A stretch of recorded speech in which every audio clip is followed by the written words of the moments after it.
Hi, I'm Tom Bushlack, and I'm here to share a story with you that I use to describe the process of centering for wisdom. So one day, a businessman was traveling to another city for an important meeting. He was rolling through the countryside and cornfields in the Midwest, came to a point where he was no longer receiving any cell phone service. He pulled up to a railroad crossing and the gate was down. There was just one car in front of him.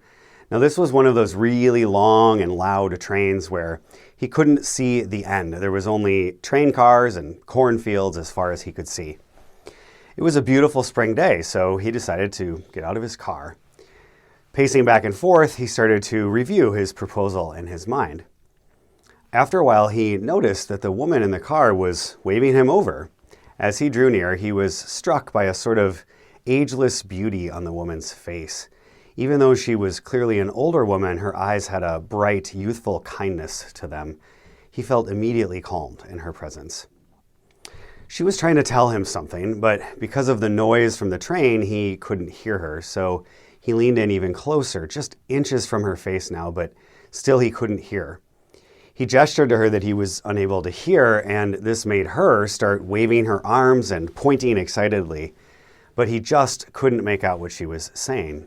So after a while, he just shrugged politely with a smile and walked back to his car.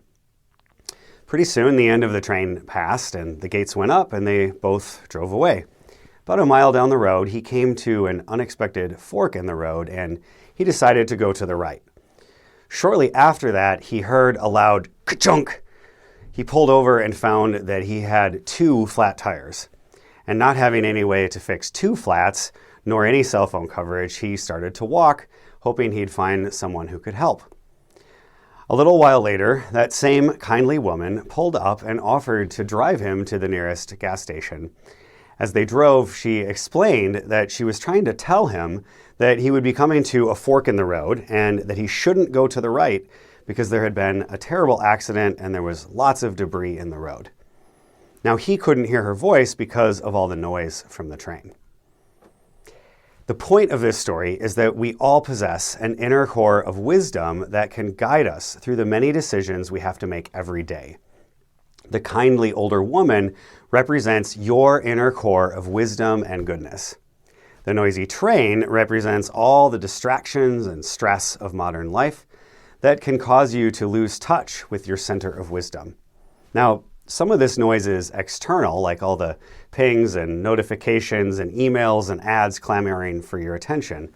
But some of that noise is internal, the constant mental chatter and commentary, or that critical voice in your head. So we need a simple way to listen to that inner voice of wisdom so it can guide us towards wise and ethical decision making. If you stop and think about it, the sum of your life is really the sum total of all the decisions you make every day, whether it's the big, important decisions or small, mundane ones.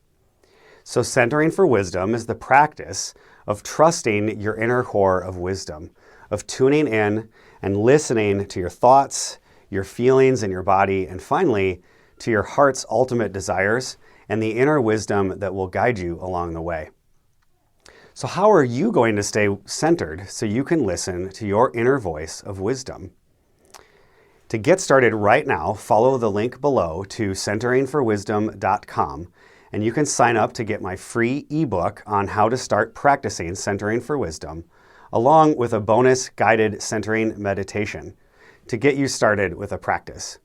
It's easier than you might think, and my ebook and other resources like the Centering for Wisdom assessment will give you everything you need to feel more centered, focused, calm, and productive, even amid a busy life and career. Do it now as an act of kindness for yourself.